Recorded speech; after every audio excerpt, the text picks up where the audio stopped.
Hello, and welcome to another episode of Blatant Filler. I am one of the hosts, JJ, and I'm joined by my fellow co-hosts, Collin. Hey there. And Matt. What's up? And today we'll be looking at the, let's just say the special English dubbing of Ghost Stories, which is widely considered as the only really official abridged series in existence. So Ghost Stories is a horror, supernatural, and dark comedy, but only in the dub. It aired from October 22nd, 2000 through March 25th, 2001. It has 20 episodes. It's by Studio Pierrot, whatever. The Naruto people. Yes, them. It's directed by Noriyuki Abe. I'm not sure if I'm pronouncing that right or not. Abe, right, correct. And the composer is Kaoru Wada.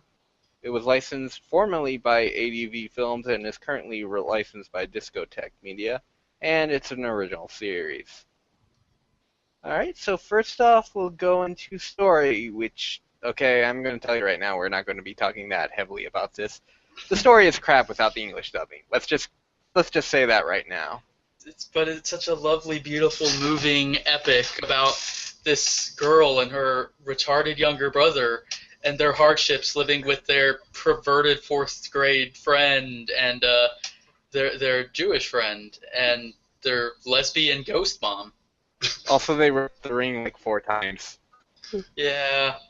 Also, their cat's like a demon or something. I don't know. I met him. You met the demon cat. I met the voice actor. Yeah. No, I just like to prefer to think that you met an actual demon cat. And he signed my DVD. Yes, with his mouth, like a little pin. Yes. Just like that. His cat mouth? Yes. Was he a Bananian too? Yes. Cat. Okay, I expected it.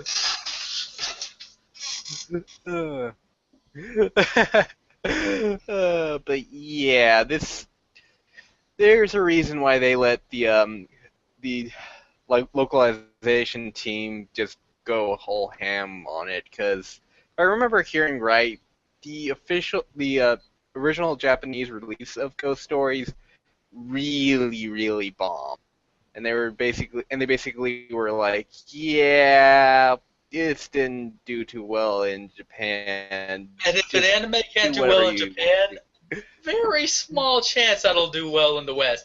It happens from time to time where something just doesn't take off in Japanese culture and something. This wasn't one of those shows. This was just bad. Yeah.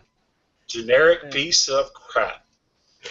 Technically, the story is that this boy and girl have moved to this town with their father. The town is where their mother grew up and was a paranormal investigator and sealed all these ghosts from the old schoolhouse away in a book or something, right? And something like she that. left a journal. So she left a journal that was like a Pokédex for these ghosts. And all the ghosts have escaped the magic schoolhouse or something, and all the kids have to go find it back. It's like Yu Yu Hakusho for fucks. Like Yu Yu Hakusho for fucks. Yeah. I mean, basically. So I'm nailing this midget when my mom walks in. Said Yusuke. Oh, it's not a midget, it's just hey. But yeah, so yeah, the story kind of sucks. But let's move on to the characters. And I have no idea what they're like in the Japanese dub because I didn't listen to it. But first up is Suki Mian. I don't even know her last name. Suki, the main character Chan. Yeah, her. That bitch. So, I have to imagine going down the character list and just making my logical extrapolations from what we saw in the English dub. All these characters are probably terrible, detestable pieces of crap. in the Japanese dub, and are probably better left forgotten in place of their English counterparts.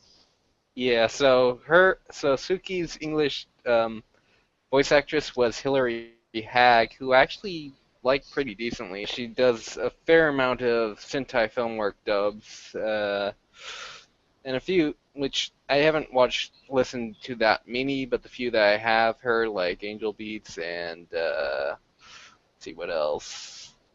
I haven't listened to many yet, but they licensed so many of the shows over the last year that I love. Yeah. And I'm sure I'll hear her voice sooner rather than later.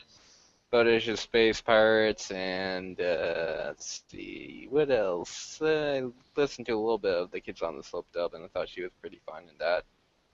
She played Sarada in the English dub of Log Horizon, which, outside of Yanto, I liked a lot of the voice actors in that one. But yeah, she's a pretty solid voice actress, and she has a fair amount of fun lines in this dub as well. Though kind of all of the characters do. Well, as the series goes on, you can tell they just start getting more and more just ad-libbing whatever they want to. And yeah, everybody ends up getting a few real zingers in there towards the end of the series. But yeah, she's the main character chick, like we mentioned, and she does main character chick stuff. I mean, honestly, none of the characters in this show are, supposed to be any in-depth analysis, or there's no great symbolism or allegorical aspects to their actions. There's no depth to this series. It's pure comedy when you're talking about the dub. And, Suki just basically acts as the main character, vessel, narrator, aspect character. Slight straight man as well, though. Yeah, she does feel the straight man, a bit. But not to the level of like a traditional straight man, because your usual straight man's not going to sit there and tell a guy, yes, bring me my coffee, be my bitch, or make jokes about Hillary Kitten's cooch, or all the number of lines she had throughout the show. Reminding her little brother that he forgot his bike helmet. Yeah. So I think straight man's not. She's quick to call out the ridiculous antics of other characters, but she's far from, above that herself. Which, They're all a bunch of horrible people. Well, yeah, it basically turns into anime Always Sunny in Philadelphia. Ghost Stories, the dubbing. It is. God, I really want the retarded little brother to be voiced by Danny DeVito. But I guess moving on from Suku, we have Momoko, who is, have you accepted Jesus into your life? She's a Christian character, basically, to extreme extents. Yep, and God, that's a funny role in so many areas. Just the extreme evangelical with the... Was her backstory just like... It was never explained, but it was heavily implied. She was just like a total whore or something. She was formerly a lesbian or something who did a lot of drugs, I think. And then basically, it implied that she was a born-again Christian after just being, a paragon of sin. But it just makes it funnier that, like, in the show, she's supposed to be, like, 14 at the oldest. Well, it's just ridiculous. Constantly trashing Suki's mom for being lesbian. Oh, yeah. And then you see the flashback, and with her and Suki's mom, it's just so many good lines in that one. Yeah, most of her lines are evangelical related and or Christianity and or Verizon. Just like Jesus, it works for you. Again, I don't think there's much to say about her. No, one-trick pony who plays that role extremely funnily. Well, to be fair, Monica Riel is a really damn good voice actress. She's like in my top 3 favorite voice actors. Yeah, she is, and she just had a ton of fun with that role. Because who couldn't? Let's be honest. Her inflection, just the first episode where she's walking along talking to him, and then just all of a sudden on a dime, have you accepted Jesus into your life? Just spot on delivery Just with so all of her rapid lines in fire that and role. just, yeah. But next up is Hajime, who is the character who constantly tells you how he nailed this midget and then his mom walked in. Well, he does that once, but that's basic. He does it like That 3 line is. times. Does he keep doing it? I only remember the once. I remember he said it like 3 times in the entire series, and it was spread out. It wasn't in the same episode. No, Or at yeah. least he did half of it at some points as well. But he's a sexually frustrated 6th grader. 4th grader, get it right. 4th grader, whatever. Young person.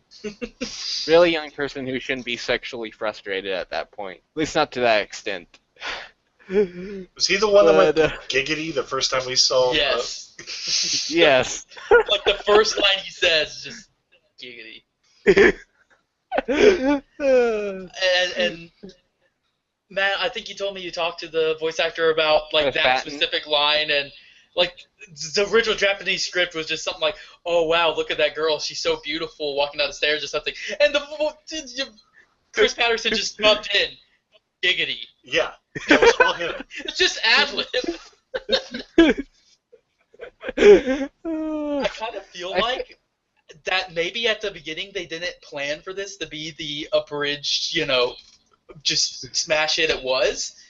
And I don't think they did either. Like they started filming it, and it was so bad that the voice actors just had to start throwing things in there just to keep themselves from going insane. And somewhere along the line, producer just said, "You know what? This is better than the original. Let's just go with it."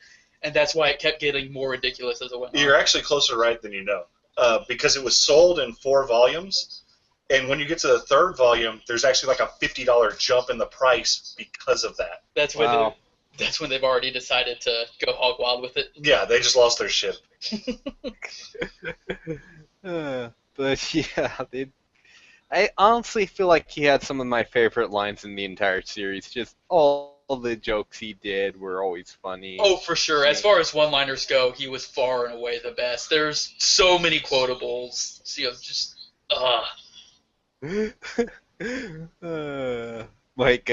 Oh, don't look at me. I'm just doing my typical anime pose or lines like that. Mm-hmm.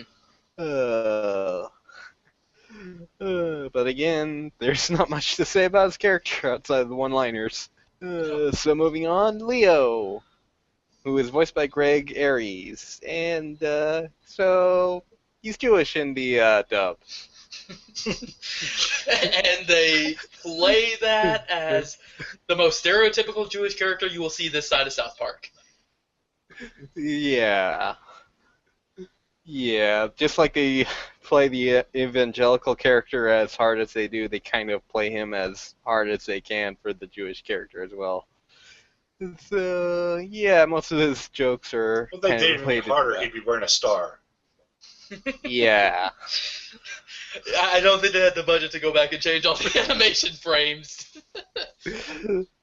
I wasn't quite as big on his jokes as I were with the other characters, but he had some pretty funny ones as well. Yeah, no, he filled the role, and I think he definitely added a lot to many of the scenes he was in. But he doesn't. His jokes and scenes don't stick out in your mind the way a lot of the other characters do. Yeah. So then, moving on, Keiichiro, who is the one retarded kid. That right there constitutes about half of his lines, and it was hilarious the vast majority of the times it was uttered. And at the very beginning of the series, he was pretty normal, and they just made him more and more retarded as he went on, to the point by the end of the series, he could barely talk. He turned into Opie from Family Guy, just running around and screaming incoherently. That's kind of all there was to his character. It's the retarded jokes. There was absolutely no character there. That was pure just either screaming incomprehensibly or just saying lines that were funny for the fact that this kid was supposed to be like 8. Yeah. He's just sitting there talking about like hookers and blow and just horrible things. To be fair, that was most of the characters who are also talking about hookers and blow. Yeah, and the show pretty much implied that some of the characters were hookers and did blow. Yeah. So now for the talking cat, who is also a demon who is helping them or something or another. I don't remember. He's the talking cat. Yeah, and I feel like this character played it to the script the longest, but that meant when he deviated, it was some of the funniest content. Yeah. I almost feel like he was far more of a straight man style character than Suki was, but in a very backhanded way, where he's like, "Oh look, all you dumbass kids." Well, what little plot makes up the anime all flows through him, like as far as overall. Yeah, because he knew all the spirits and described them all with So yeah, and I guess that just kind of slots you into being the straight man in a way. If you have to basically narrate the plot, I would think kind of along the lines of like Beauty from Boba Boba Boba Bo. Yeah, but I can't think of any other characters outside of the one teacher who's like, okay, four year hookers. How many years in prison? Oh, there were plenty of one-off and side characters that were there. The rabbit keeper. The rabbit keeper and the rabbit. Oh yeah, the rabbit keeper. Little Miss Watership Down.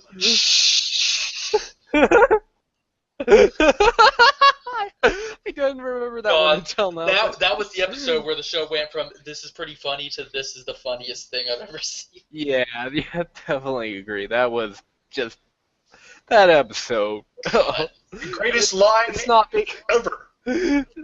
It's not because you're a rabbit. It's because you're black.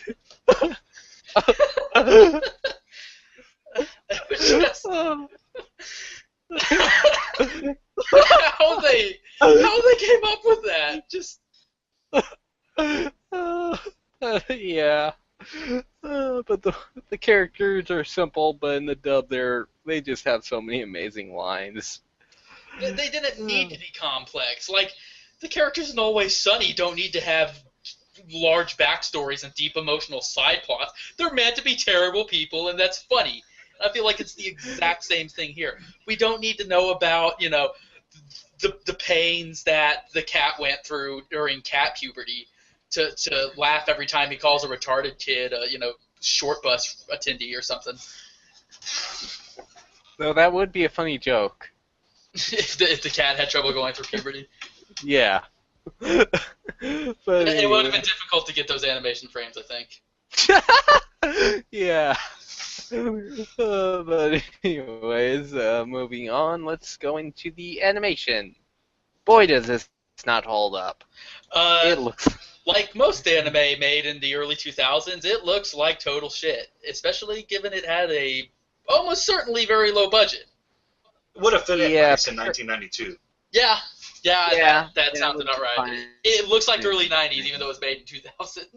Yeah, that's the thing. Like, there are some decent-looking shows from 2000. There's some, crap series from 2000, but this looks like it was definitely from the early 90s rather than around the 2000s. Just considerably low budget, but to be fair, Pierrot kind of does tend to put out some low-budget stuff every now and then. I mean, they have I'm sure they weren't paid that much to make this show. That's also probably why it was such low quality. But in a way, I feel like it almost makes the show funnier. Like, if the show had amazing animation, I haven't seen that many anime from this time period, but if we just want to use a contemporary, if we had a show that looked like Psychono, where they were saying this shit, probably wouldn't be as funny as if it looked like Dimpa. No, yeah. If you dubbed Dimpa Yoshi with this type of lines, that would be the greatest thing ever. Yeah, and plus a lot of the English voice actors really comment on how terrible the animation looks at times. It's like, we're running in place, but we're going nowhere. But yeah, don't go. There's not much to say here. The animation is just as terrible as you'd expect from a low-budget, horrible anime from the early 2000s, whose only redeeming quality is it was so bad that they had to sandbag it to make it good. It was Yeah. befitting of its Japanese roots. Yes. But moving on now, I think we'll be talking about the thing we've kind of been talking throughout the series, or throughout this episode, and the thing we'll probably be talking the most about this series is the English dub in sound design. So yeah, the dub is the only way to watch this show. If you I watch, agree. you got to be drinking a lot to get through that sub, or a very small child. Like maybe this was an anime originally intended. I have to imagine because all the characters are like in grade school. I have to imagine this was an anime intended for younger children, and just like in America where we make total pieces of crap for younger children, this was that in Japan. They we don't need to spend money on the animation. Kids aren't going to know the difference. We don't need to spend money on a decent story, and over here, there's not really a market for children's anime, outside Well, of especially outside of like Pokemon and Yu-Gi-Oh, which are more to sell toys. You're not going to see the Ghost Stories trading card games by Konami on shelves anytime soon. So you also I have would to love on our Konami's Ghost Stories trading card game. But you also have to consider that horror isn't really a kids genre here. No, but it was never like scary horror. It was. Yeah, but even then, horror. Well, I suppose. I can't name any off the top of my head, but I'm sure we had creepier shows as children. Look at freaking Courage the Cowardly Dog. Okay, yeah, you have a point there. I completely forgot about Courage. Yeah, Goosebumps. Are You Afraid of the Dark? Yeah, there was plenty of horror aimed at kids. It didn't have to be scary. It just had to be, That's just a little bit. Just kind of misremembering. Yeah, so that would be my guess, is that this show was just aimed for kids in Japan, and that audience doesn't exist in America. So instead, we got essentially Are You Afraid of the Dark abridged, but in anime format. Yeah. And what we ended up with is possibly the funniest anime of all time. Well, back to the part where it's an official abridged series. Like, you don't see any other series do that before. No, or after. Rather it be, either side of the Pacific. I have never heard of a company just going out, getting a piece of media, and all they have the right to do is localize it and just wholly change everything about it. I mean, to turn it into a completely different show in this format. Well, to be fair, there was so much going. There was like a perfect storm of just the series didn't sell that well. The studio that made it really didn't care that much for the series and basically told the localization team, you know what, go whole hog, do whatever, just make it sell or something like that. You can't exactly blame them. Yeah, and then both the voice actors and the director just looking at this and like, we're just going to just ad-lib. And thus, giggity. Giggity. The giggity heard around the world, and anime would never be the same again. But yeah, and it's a really good dub in so much different ways than like it's not a good dub in the way that say it's not like Steins Gate or Black Lagoon's dub where it's like, wow, these voice or like Devil's a Part-Timer, where it's like these English voice actors are adding more to the character with their performance. They're lending the character an amount of personality and depth that wasn't there through just the animation or even in the Japanese stuff. This is a group of talented English voice actors who are just having fun and making something enjoyable out of absolutely nothing. Out of absolutely garbage trash, actually. It was absolutely, when you got Black Lagoon or you've got Devil's a Part-Timer or Steins Gate, you have very strong source material, and what you're doing as a voice actor is accenting that. You're bringing out its full potential, and, but you have something to build off. There was nothing to build off here. This was just a group of very talented, funny people having fun, and that shines through in every laugh, every line, There's absolutely nothing typical about this product. And what we got was kind of just what basically feels like a once-in-a-lifetime just thing of beauty. that was just, like you said, it was just the perfect storm that everything came together to create this little sparkling turd, just this turd that the voice acting molded and polished into something beautiful. Yeah, yeah. The dub it's brilliant, honestly. And if you're going into the series, you shouldn't listen to it in any other way other than in the English dub. It's not even the same show. We're not sitting here talking about the sub ghost stories. If you want an experience similar to watching the sub ghost stories, go hit yourself in the head with a hammer for 20 minutes. It's probably about the same thing. You want to watch the dub. It's like nothing else you will ever watch. It's also something that you do not have to be a traditional anime fan to enjoy. And actually, traditional anime fans, might enjoy it less than, somebody who's more used to Western shows that more typically stray into this type of jokes. Yeah, and like we mentioned before, it just completely changes the genre. Like, it's not just horror supernatural, it's horror supernatural and comedy. I wouldn't even consider it horror and supernatural at this point. There's nothing horrific about it. The supernatural element's sort of just there. I consider this as much of a horror supernatural show as I do like Futurama. Yeah. You don't go into Futurama and think sci-fi. You go into Futurama and you think this is a comedy. And honestly, I think this is even more hard-slotted into comedy than Futurama, because there were episodes of Futurama that were all centered around either emotional or thematic messages. That doesn't exist here. You're not going to get you're not going to get Jurassic Park out of ghost stories. The only pooch you're going to be talking about is Hillary Clinton, except for that episode with the ghost dog. Yeah, music. Sexy. Yeah, the only notable thing about the music was the closing, which... Okay, this is a show about, 13, 12-year-olds or something like that? 12-year-olds, 13-year-olds? They're, in 4th grade, so yeah, they're supposed to be, 11. So, yeah, all the characters are that. And then you have the song with the line, Sexy, Sexy, which is the actual name of the song, thrown throughout the closing. This isn't even a part of the dub. This was the closing.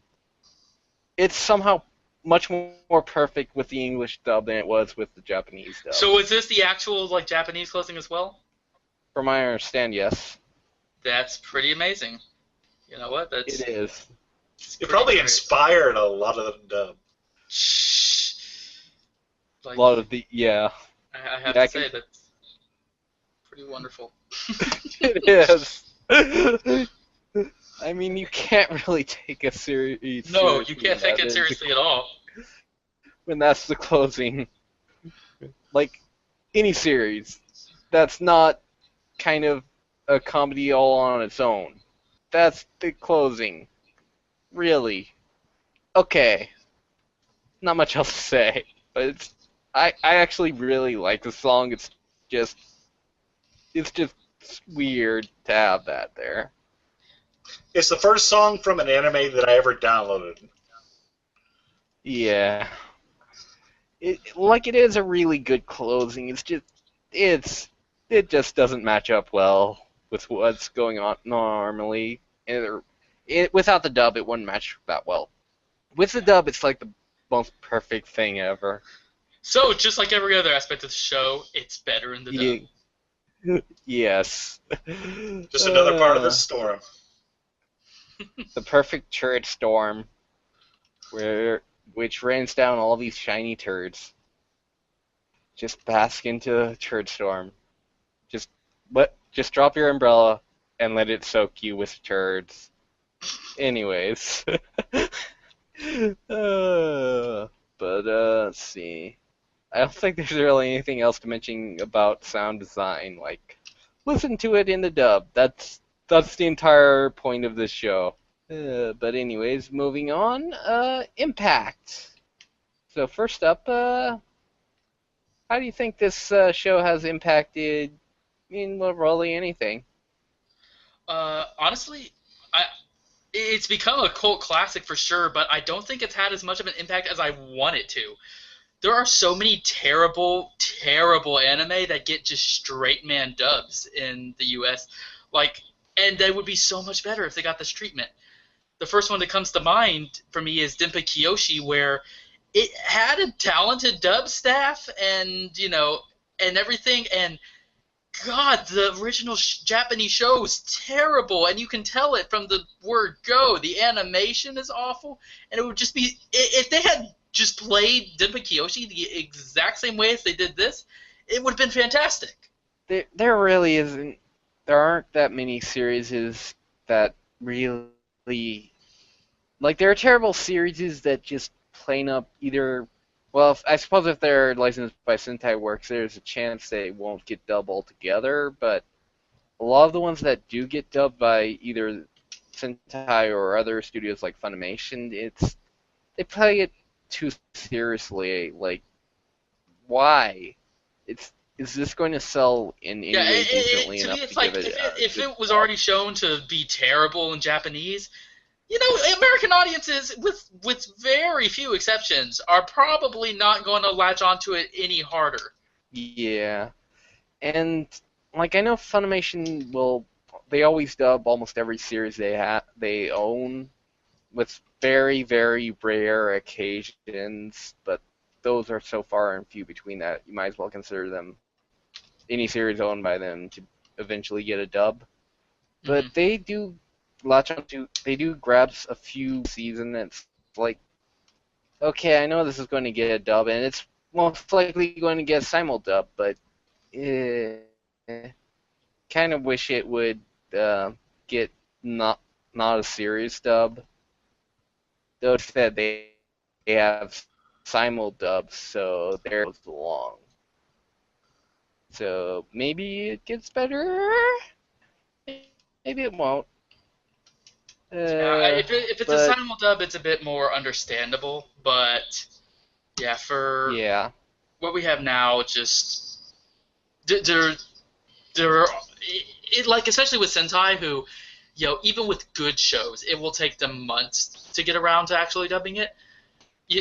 And they don't dub all their stuff as well. I know Funimation had Denpa Kiyoshi, and they did they picked that for one of their simul dubs, and I was just like so baffled when that was the choice, because that was a good season when that was on as well. But wasn't that got some crappers in its backlog too.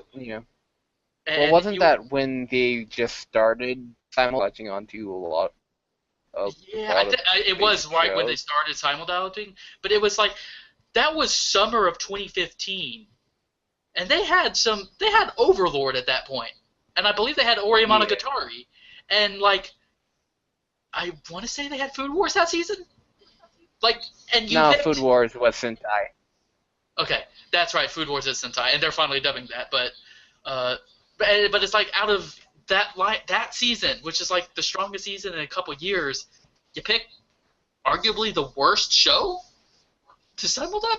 Yeah. But no, I guess that's kind of off topic. The real thing is that, Sentai does have a few crappers in the closet that I think this method of localization would be absolutely perfect for. And I really wish that we did see a bit more, if they would take a notice and look like, well, Ghost Stories would have been sold 12 copies. But instead, they just had fun with it and had a better time dubbing it. And at the end of the day, ended up turning it into a cult classic that was actually worth something. And probably sold better in the West than it did in Japan. Yeah. Well, I don't think that was hard. No, probably not. Let's see. Side by side, we'll only be talking about the dub because that's all we've been talking about. But how does this series as a comedy compare to other series in its genre? Personally, I think it's the funniest anime I've seen.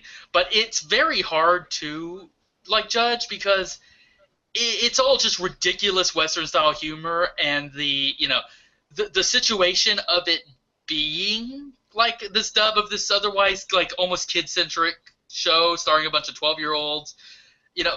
That's so different than an actual devoted comedy.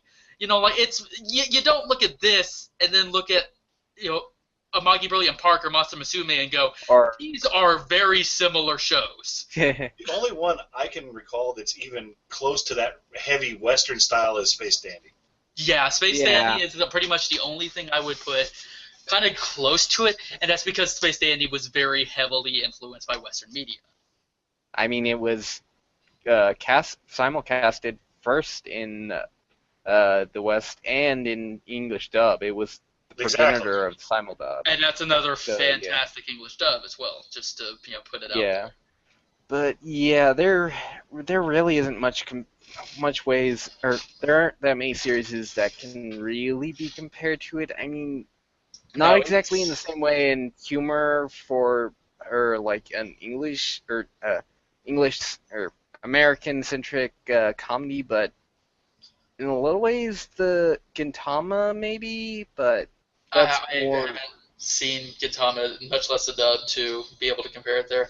The only show that I would really say, if you enjoyed ghost stories, you would almost certainly enjoy this, is Shin-Chan. Because Shin-Chan's very much, weirdly enough, the Adult Swim episodes are by far the worst episodes of Shin-Chan's dub. When you get away from Adult Swim's restrictions, it gets far more risque, and they do a lot of the similar Western-style humor that, it's a bit more of a true faithful localization where they're just localizing some of the cultural humor. You know, but because Shin-Chan is a comedy in Japan, it's not an abridged, but they do a lot of Western-style humor to localize the jokes. A bit of they did a bit similar to like the prison school dub. Well, the DVDs, all the English dubs on them are completely rewritten, almost. Yeah, but I think it still follows the same general idea. At least it's not like a completely different show. It's just different jokes. Well, no, because they changed the characters completely. Do they? Like the one guy who's supposed to be a politician's son or whatever, he's not in the anime, and then the princess girl isn't necessarily the princess girl in the anime. So there's elements in Shin-Chan that are similar to ghost stories, where they've taken liberties with the source material to make it funnier for a Western audience. I still want to call it an official abridged the way I do this, but yeah, it's definitely along those lines. I can't really think of anything. I did suggest Gintama, but at present there's no actual dub for Gintama, I don't think. I mean, there will be once Crunchyroll gets into the whole localization thing that they're getting into now. But, I mean, the humor-wise, there's a lot of jokes that go over your head and are more referencey to Japanese culture, but, yeah, Gintama is still really funny, as a really funny comedy, and let's see what else. But otherwise, yeah, Space Dandy is a big one.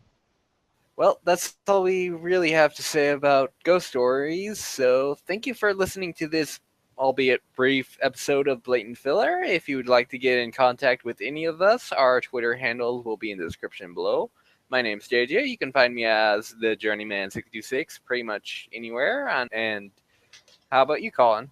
I'm SK, and you can find me on Twitter at Sicarion. I'm Matt, and you can follow me at Umatru on Twitter. All right, so if you're watching this on YouTube, be sure to subscribe to our channel and give us a like if you enjoyed the video. If you're listening to us via iTunes, then be sure to give us a review, as it helps us out a lot there, whether it's good or bad. Be sure to leave any comments on if you either agree, disagree with anything you said, or anything we didn't bring up, or anything regarding the show or the dub. Or if you just want to leave a smiley face, we'll appreciate that as well. So until next time, later. Bye. Later.